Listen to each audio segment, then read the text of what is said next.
and as a result, the senior center where we're supposed to meet had to be cancelled last minute.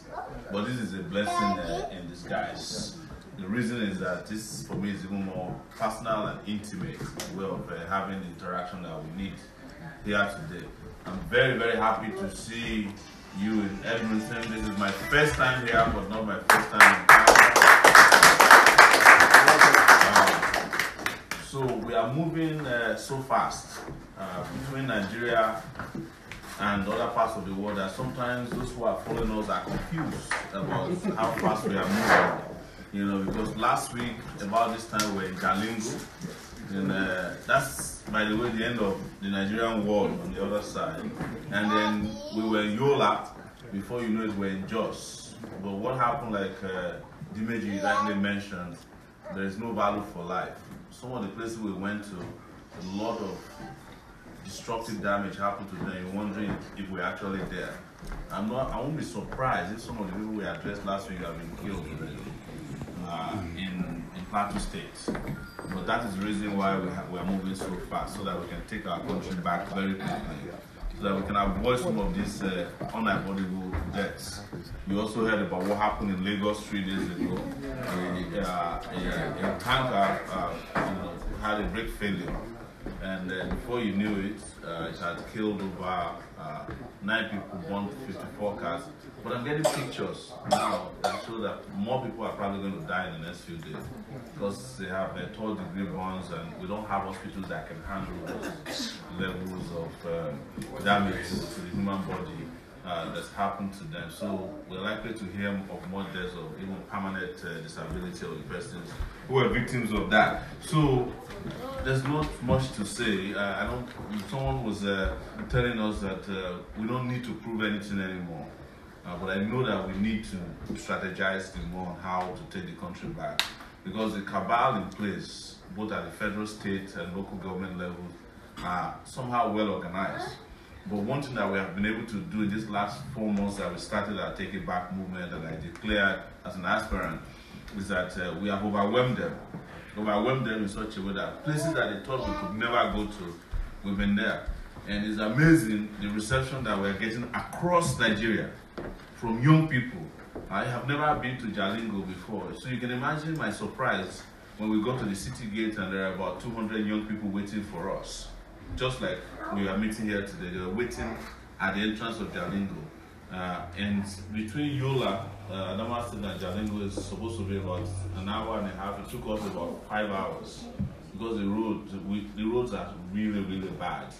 And those of you who are from Benin here, those states, you probably heard about some 3 guys that died who were coming from Barcelona. Actually, it was on the same flight with those guys. There were 8 of them, but I traveled with 3 of them. Wow. Yes, together from Barcelona to Lagos.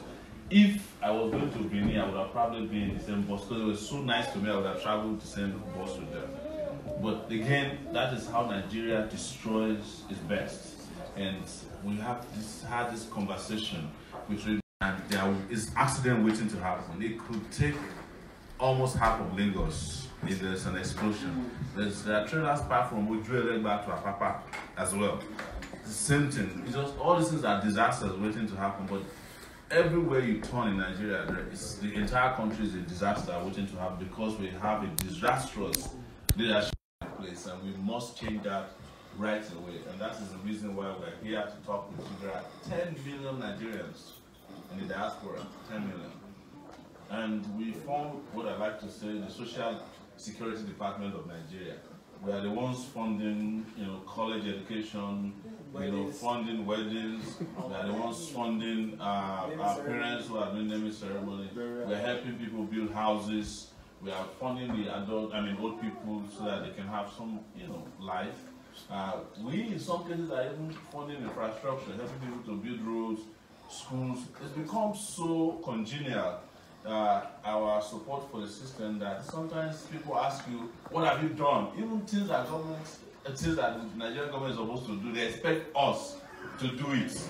And when you don't do it, they ask you, what have you done for Nigeria? As if it's our job to build roads and help, pay teachers for our former secondary schools, or build libraries. And so many of you are medical doctors. You send teams to Nigeria every year to help with medical issues. But what we understand is that most of you can't wait to go back to Nigeria if Nigeria were to be a properly run country. Yes, I know that. And so many of your children that are here also would love to go to their parents' country. So many of us have introduced our children to Jamaica, you know, the Bahamas, and we don't take them to Nigeria because it's not safe to go to Nigeria. I don't lie about it. I have traveled in Nigeria in the last 4 months. Nigeria is not a safe place. I'm not lying. I'm not going to deny it. You know, we are driving on the roads. You don't know what can happen to you. Trailers are on the road, even the ones that are not in Lagos or carrying fuel, they just break down in the middle of the road. The guy who's driving it just stand by the side of the road is smoking. There is no sea caution to warn you that even the trailers that are moving in front of you, you don't know when they can reverse because they don't have the trust to climb, you know, the hills. Nobody's regulating their activities. Nobody's in charge. You know, when the road safety people catch them, they collect bribe. They say, keep going until you kill your next victim. Yeah, that's how this is. And on top of that, our roads are super bad. You know, if there's going to be an award for the worst, you know, roads in the world, Nigeria will get it. There's no question about it. So, again, I cannot do enough of analyzing the problems, but just talking about the problems are not enough anymore. So we must get off our, you know, super or problematic analysis of Nigeria or analyzation of Nigeria's problems and start to think about solutions. And the solution we have got right now is for us to support ourselves to go and fix Nigeria. Because whether you like it or not, if Nigeria continues to remain the way it is, you are not protected from it, even though you might have your nice house here, or have your nice education or nice medical care here. There is no way that that umbilical cord between you and home can ever be severed. You know, you and I know that when we wake up, we think Nigeria. We go to sleep, we think Nigeria, because that's where we come from. That's where our DNA is made, and that's where it speaks.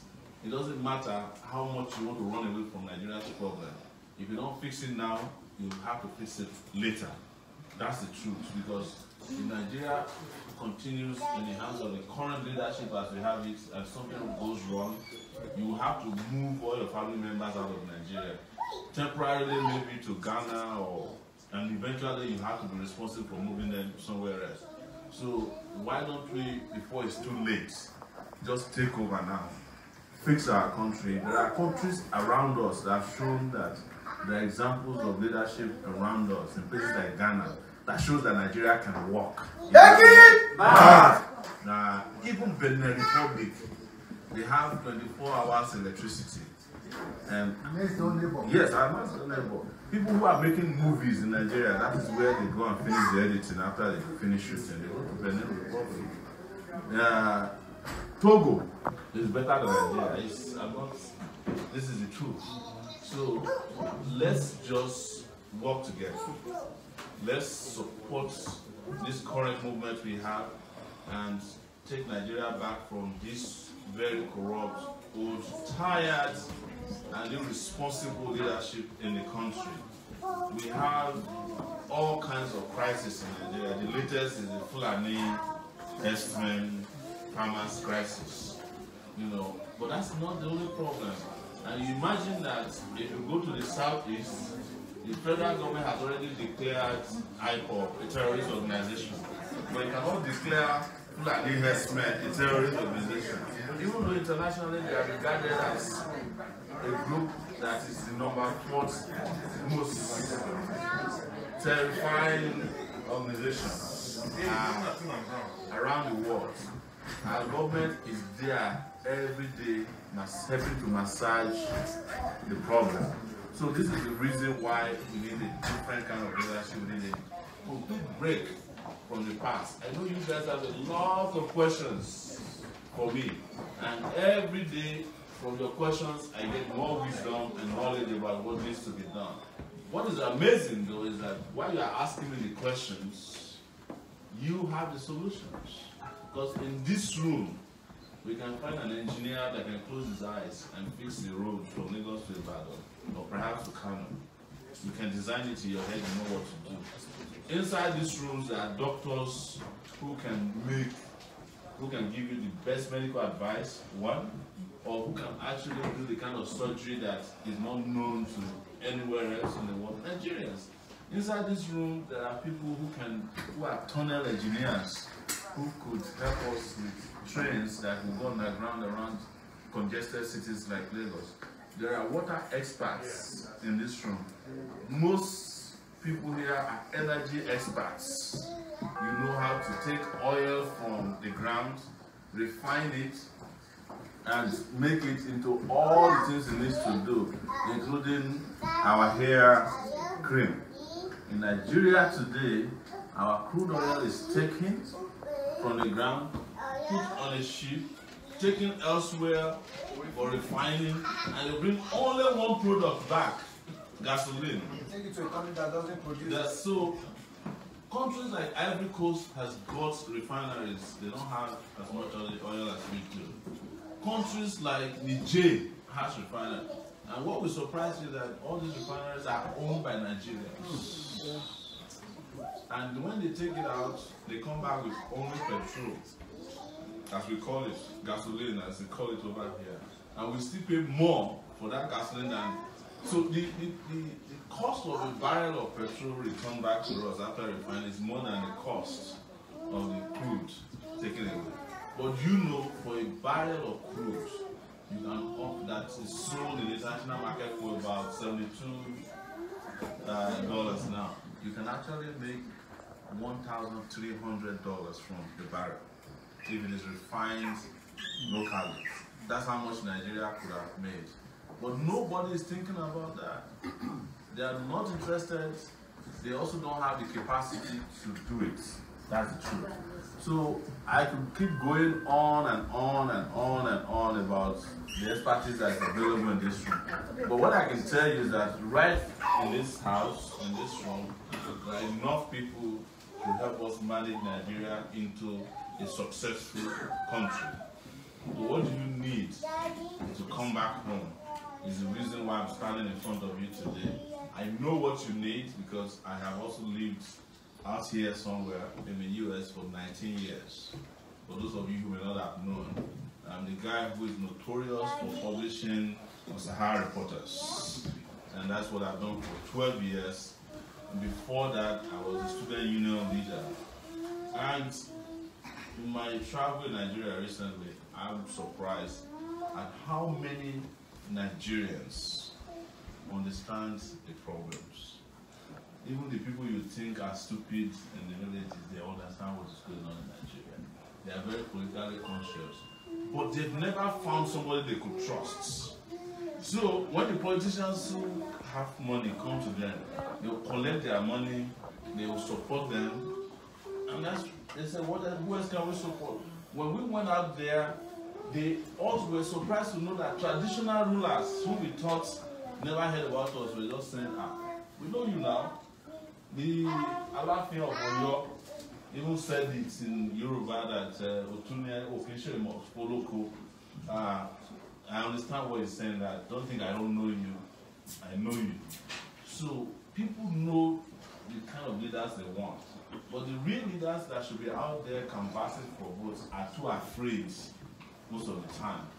So many of the time they feel inferior. You know, you've probably heard on Facebook and social media when I started, they said I should go and run for councillor.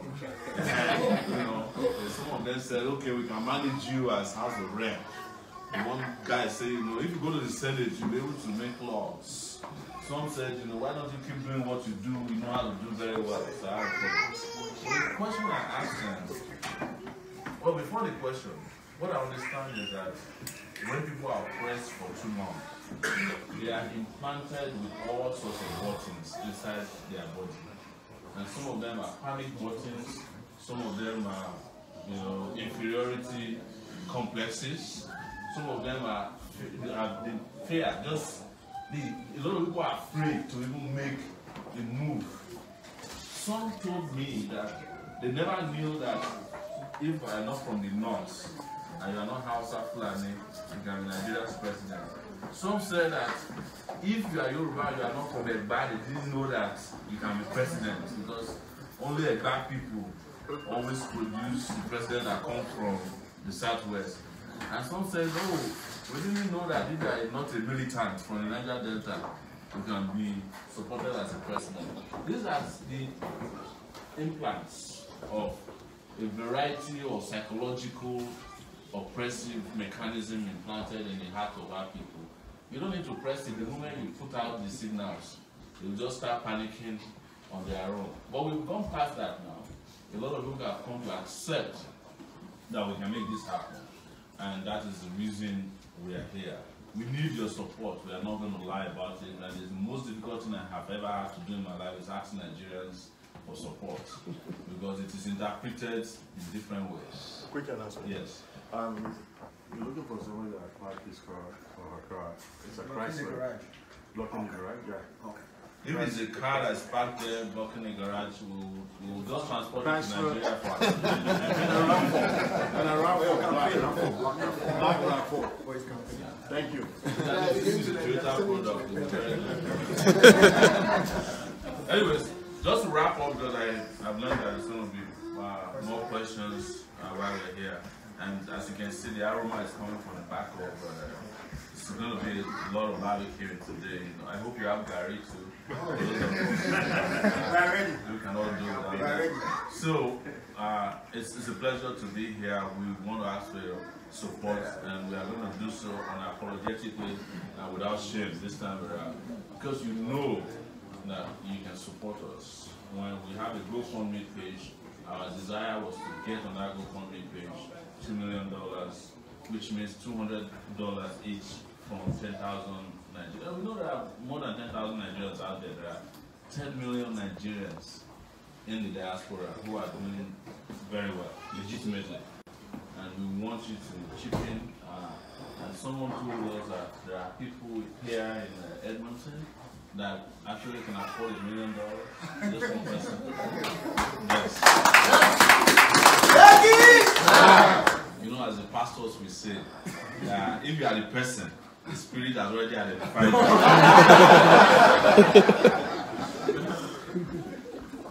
So thank you so much for coming once again, and I will be around all day.